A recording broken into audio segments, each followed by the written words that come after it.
Ladies and gentlemen, independent presidential candidate and political prisoner Lyndon H. LaRouche, speaking from Rochester, Minnesota. I am told that there is hardly one citizen today who thinks that our schools are doing an adequate job. Around the nation, groups of parents and teachers are fighting to reduce class size, to better the curriculum, and to bring morality back into the classroom. Unfortunately, those reforms by parents and others, however commendable, will not be enough to reverse the virtual collapse into a dark age of irrationality which has overtaken our school system over the course of the 25-odd years since the assassination of President John Kennedy. Today, let us look at the problem of education from a practical standpoint. Let us consider the way in which miseducation has contributed in two ways to bringing our economy over the past 25 years into its present state of collapse in what seems to most a hopeless, worldwide, deep economic depression. First, let us look at the effect of miseducation concerning history and ideas of political economy upon the way you, the citizen, judge the economic policies of our government. Second, let us look at the way in which miseducation or lack of education affects the ability of our average citizen to produce, to compete against the better educated Japanese, Germans, and so forth in the world of today. In response to a recent program broadcast nationwide, many citizens have said, my program sounds fine, but it won't work because I seem to be ignorant of certain principles of economics. When I hear more from these listeners who write in or call in, I find that it is they who are terribly ignorant of economics who say that my program would be inflationary, which is not true, which indicates that they believe in the myths which they are told from Washington, the myths which are told regularly in our classroom. The center of the objection to my proposals for action to get us out of a depression is my proposal for monetary reform. Specifically, I have proposed that we must, I repeat, we must nationalize, federalize, or shall we say, constitutionalize the Federal Reserve System to bring it into conformity with Article 1 of the U.S. Constitution. It is now in violation of Article 1 of the U.S. Constitution, and that's been known ever since the Warburgs induced Teddy Roosevelt and Woodrow Wilson to conspire, in effect, to create the Federal Reserve System, to impose it upon us. A private bank chartered by the U.S. government, which gives international financial interests, not under the control of government, a kind of dictatorial power over our banking and financial system. And that, my friends, is unconstitutional, and that's what the Federal Reserve System is today. Now, the problem is that if I try, as president or any other president tries, to get a boom going in the United States, a recovery from the present depression spiral, which is already going on. It's not a question. There's never been a recovery. We're in a depression. Just a matter of how fast we go down, how steep the slope. We're going downhill. To reverse that, if a president were to try to use the Federal Reserve mechanism as a way of funding growth, he would unleash an inflationary spiral. And that is what I'm determined not to do. To avoid inflation, you must federalize, constitutionalize the Federal Reserve System. Otherwise, my friends, no economic recovery. Because inflation of that type does not mean recovery. That's just another big bust. The difference is, when the United States government funds a recovery program, it does not do so by going into the public market to buy debt. As you may be aware, we already have too much federal government debt to outsiders, including foreigners. We should have less growth of debt, but still have growth. The only way to do that is to use the currency printed and issued by the U.S. Treasury as authorized by the Congress. Remember, we're back to Article 1 of the Constitution. To loan that money through its deposit with the Federal Reserve System made into a national bank, constitutionalized. To loan that money at low interest rates to highly selected but crucial projects and private firms. To loan it to federal and state infrastructure building authorities.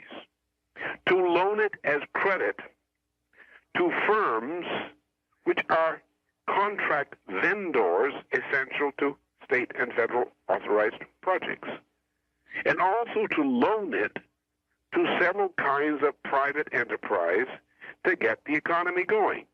And to loan it to the point that we get at least 8 million new jobs started in the United States right away. That means within the first month, the first year at most. Then we have a recovery. If we do not do that, my friends, we do not have a recovery. All right? So therefore, it's important that you know why if you took economics in school, or if you believe what you were told from so-called experts, why in most cases you were miseducated, you were lied to. Who are the political forces that impose fraud upon your school system? Because you have to know who they are in order to get them out of there. Otherwise, you're going to get the same old hokum and bunkum all over again.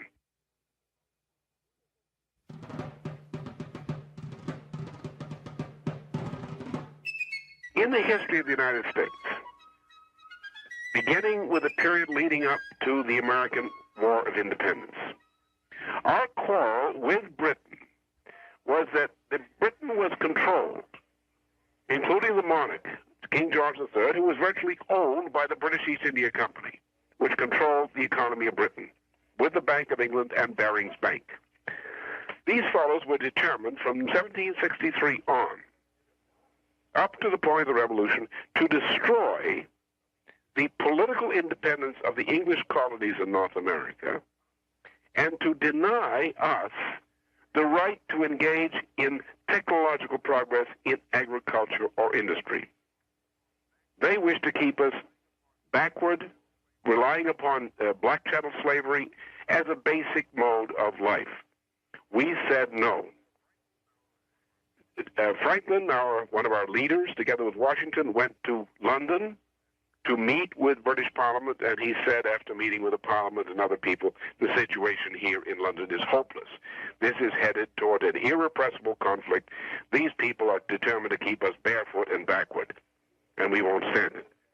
So we conspired, Franklin did, with others, to establish a republic in this continent which could do several things, which could have industry, have technological progress in agriculture, which could have roads, canals, and eventually later on the issue railroads, which could have the most modern technology from Europe. Then came the time of our federal constitution, and the Confederation didn't work because we couldn't have infrastructure. We couldn't have highways. We couldn't have canal systems built among states. We couldn't coordinate anything. We weren't safe. We were divided. We couldn't organize our own interstate trade. So people were convinced that in face of our British enemy, who was still determined to crush us, reconquer us, and enslave us, that we had to have a federal union. And a federal union which not only defend us, but which would subordinate the role of the states to a central agency which would organize national infrastructure, regulate interstate commerce, as well as providing for a common defense, and for creating, as the Constitution says, a more perfect union. So that, as the 14th Amendment provides, you are not just a citizen of a state, you are a citizen of the federal United States. Then the British were still determined to destroy us. That led to a number of things. First of all, under Jefferson and Madison, these two presidents, in their 16 years in office, we had a fellow in there by the name of Gallatin, who was actually a British spy, who of Swiss-German origin, but who became a British spy, and who became Secretary of Treasury and so forth, and became the key influence, the evil influence behind the throne, so to speak, in both the Jefferson and Madison administrations. Now, he introduced policies which were directly contrary to our founding fathers. He introduced the policies of the British East India Company against which the War of Independence was fought. Now, those policies were known as the policies of the chief apologist, the hired apologist, chief hack writer, propaganda hack writer on economics for the British East India Company, a fellow called Adam Smith, who wrote a book which is popularly known as The Wealth of Nations. So although in the first 10 years of our Federal Republic, under Washington, particularly and Adams, we prospered as a nation. We had a miraculous growth. We were already becoming the envy of foreign nations because of our success. And then, particularly in Jefferson's second term in office and under Madison, all of this was ruined.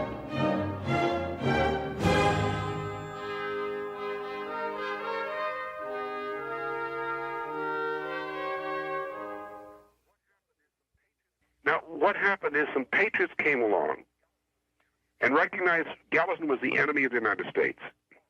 The patriots, who were called Warhawks, were led by a young fellow called Henry Clay, who was from Kentucky. And Henry Clay became immediately the Speaker of the House of Representatives in his first term. And these fellows forced the United States to defend the vital interests of our citizens against our enemy, Britain. And so we fought successfully the Second War against Great Britain. We beat them. We beat them on the high seas with American superiority in naval technology, using small ships called frigates, such as the U.S. Constitution, and superior seamanship, navigation, and superior gunnery to beat the British Navy. Then after that, under James Monroe, the man who defended Washington, D.C. from the British, who burned it when James Madison and his wife, the president, fled to Virginia. Under Monroe, we began a recovery. This recovery took off under John Quincy Adams. National banking was reestablished. American policies were reestablished. Adam Smith was recognized for the enemy he was, until along came Jackson. And President Jackson, who was close to a traitor by the name of Aaron Burr, brought in the policies of the British. The result of Jackson's policies, particularly in his second term, led to the total collapse of the U.S. banking system in what's called the Great Panic of 1837. And he was run by New York bankers on behalf of London. We were restored as a nation during the time of Abraham Lincoln, when we went back to American policies as opposed to British or Adam Smith or free trade policies. Nonetheless, we continued, despite these corrupt influences, into the beginning of the century. We were being looted in various ways by the British through the stupidity of a Specie Resumption Act we adopted in the 1870s, but we were growing. We were constantly in trouble, we were constantly broke, but we were growing. And the reason we were broke was we were being looted by these foreigners, these British, all the way along. We could never keep anything for ourselves to invest ourselves because of this arrangement with Britain. Then came Teddy Roosevelt, who was a total British agent. As a matter of fact, his mother was a part of the Confederacy, came from a Confederate family, which means the same thing as British. And then came Woodrow Wilson, a man of the same persuasion. And these two fellows brought us under the Adam Smith system, at least to the greatest degree. And that weakened us. We remained powerful only because Europe was largely destroyed in World War I and again in World War II. We continued to grow, and during wartime we abandoned the Adam Smith policies as in World War I and World War II, and we used policies more like those which de Gaulle used when he was president of France, called dirigist policies, or what some people in this country these days call command economy policies. That got us through. At the end of the war, we went back to Adam Smith policy. We had a major crisis as a result of that. Eisenhower's administration was almost ruined by that. Kennedy took us a bit out of it and put us on the road to recovery. But after that, Johnson was pressured to capitulate, and we went back to the policies, Adam Smith policies, in a very radical form, which have brought us to the present degree of ruin we have today. And let me emphasize the problems of the United States are in no way caused by foreigners. The economic problems of the United States are caused entirely by our government and ourselves. In adopting over the past 28 years, particularly the past 25, 26 years, adopting policies one after the other in the direction of free trade, in the direction of deregulation, and so forth, and against technological progress for a so-called post-industrial society or a so-called services economy society. It is these policies that have ruined us. And unless we get rid of free trade policies, go back to regulation, get rid of deregulation, and get rid of these Adam Smith policies in general, we are never going to recover. But what has your school been teaching you, your university, your children's school, that textbook? They've been teaching you, along with the press in Washington, that free trade is the way to go. And as long as we go that way, we're going to be ruined. That typifies the problem of education, the first problem of education. But let's now turn away from economics as such for a moment to look at the other side of education. I turn to an address which was made recently to an audience in a southern state by my vice presidential running mate, the Reverend Jim Bevell. Now we're going to work on education in this county. Y'all can give this, let me just tell you what education is. See, the first thing you got to always know what something is. That's right. That's right. Education is the science that man employ upon himself, his fellow man, and his children to allow him to accomplish the objective that God created him for. All right. Now let's look what did God create you. He made you a living soul. That's right. According to the Bible, 2:7 Genesis. That's right. That's right. In his image and likeness. That's right, sir. To have dominion over the earth. Oh, that's right. That's it. He did not create you to work for white people. All right. Talk right. Come on. And when white people do not work full time to set up an education system, to make sure that you have your businesses, see, all white folks know they all got them. All right. Talk right. That's right. All right.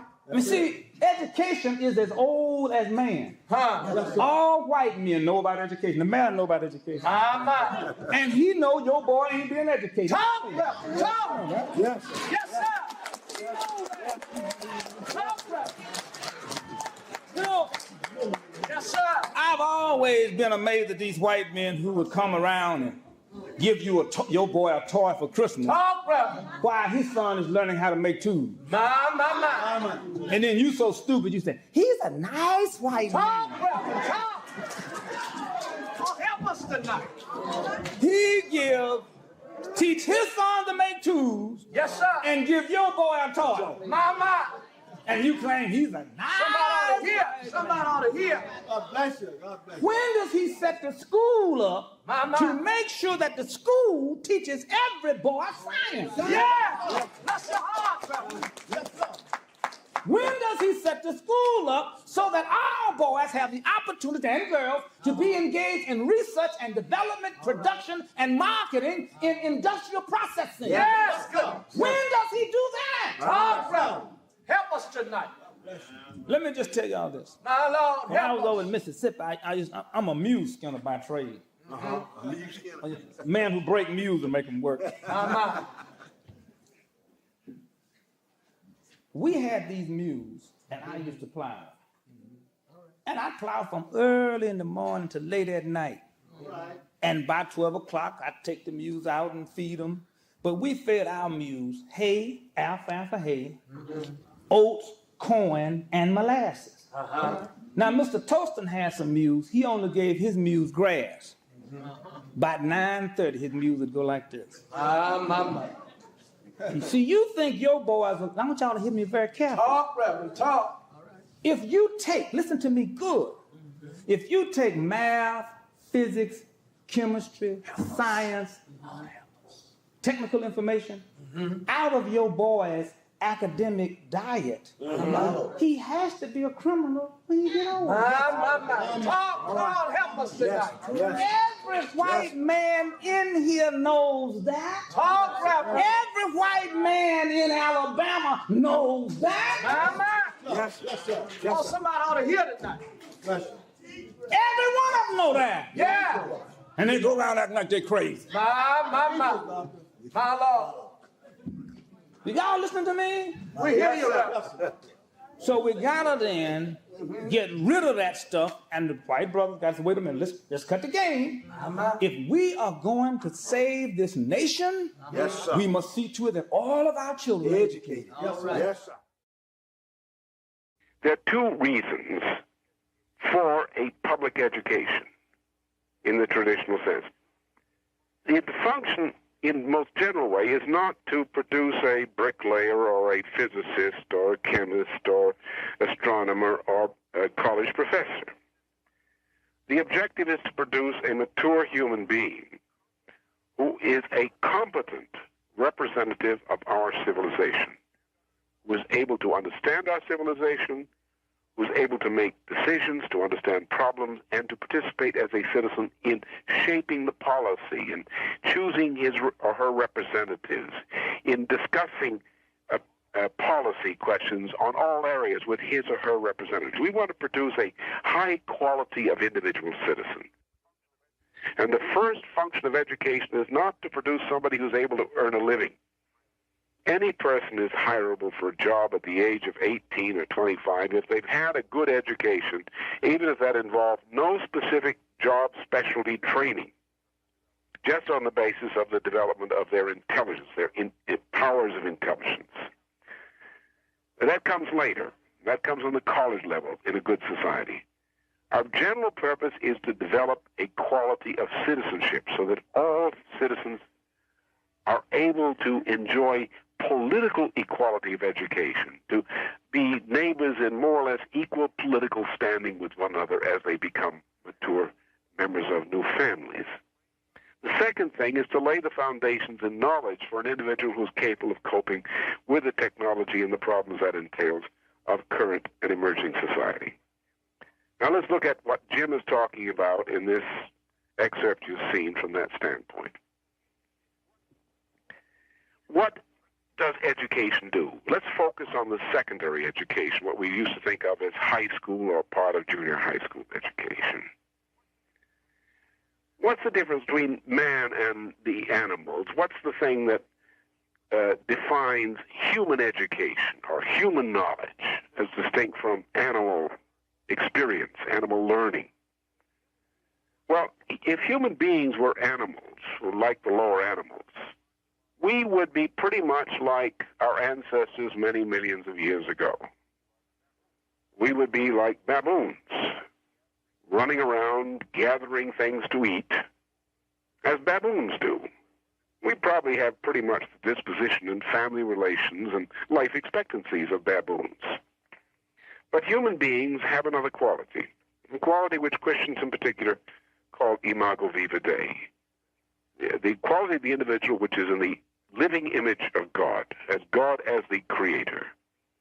And that doesn't mean that we can become God, but that means we have some quality which is sacred, which makes human life sacred, which makes the development of the individual person's mind sacred, which means that there is only one race, not many races, human races, only one human race. We all have the same potential for this imago viva Dei, this living image of God quality. And the function we're concerned about is to develop that. Now, how does this pertain to the way society functions in earning its daily bread? Well, what's happened is that we've, as mankind, have changed our ways. We've made discoveries, which, typified by scientific discoveries, which enable us to change our way of behaving, to increase our power over nature, so that the more of us can live in the same area of land. And with the same physical effort, we can each have more, even though we give ourselves less land to do it with, as population becomes more dense. In other words, the potential population density of mankind increases. So whereas primitive mankind, if he ever were primitive in that sense, could never exceed a world population of about 10 million living individuals, we have well over 5 billion living human beings today. And they could all live well if our technology had been available to all of them. this 5 billion odd population is not the cause of poverty. It's the lack of technology for most of humanity, which denies them the ability to use the resources available to them in an effective way. So this creative power to make scientific discoveries and kindred discoveries to improve our ways is what characterizes man. And human knowledge is the sum total of this intellectual process of discovery, which we rightly call creative discoveries. It's this power of creative discovery that makes each of us in the living image of the Creator. We are in the image of God when we act creatively and lovingly toward mankind with our individual powers of creative discovery, or simply to assimilate and transmit discoveries as a mother to an infant child does. That is the purpose of education, to develop that. Now, what do we want to give a child?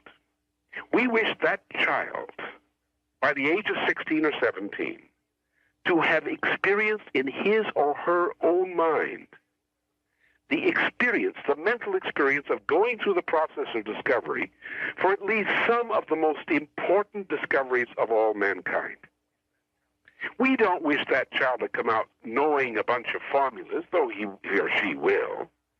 We wish that child to have experienced other people going through creative discoveries, the greatest minds we know of in all history, to repeat their experience of discovery, so that our child has developed in his or her mind that quality of the ability to discover. That is true human knowledge, and that is the true, proper purpose of education. If we give the child that, and if we give the child the ideas of physics, the ideas of chemistry, if we give the child the ability to perform experiments which re-experience some of the great discoveries in history, then as Jim proposes, that child is not simply a mule or nor a jackass. That child is a human being who is endowed with all the qualities of great human beings before us, and who knows that he or she has a mind developed to echo the greatest achievements of the minds before him or before her. That is the fundamental purpose of education. And a nation which is educated in that way, in which that standard of compulsory education is provided to all young people, to all children, that nation is a nation that can't be beat. And that is a nation which is an inspiration to other nations, a nation which is envied in the best possible way, envied with the desire to imitate and to cooperate.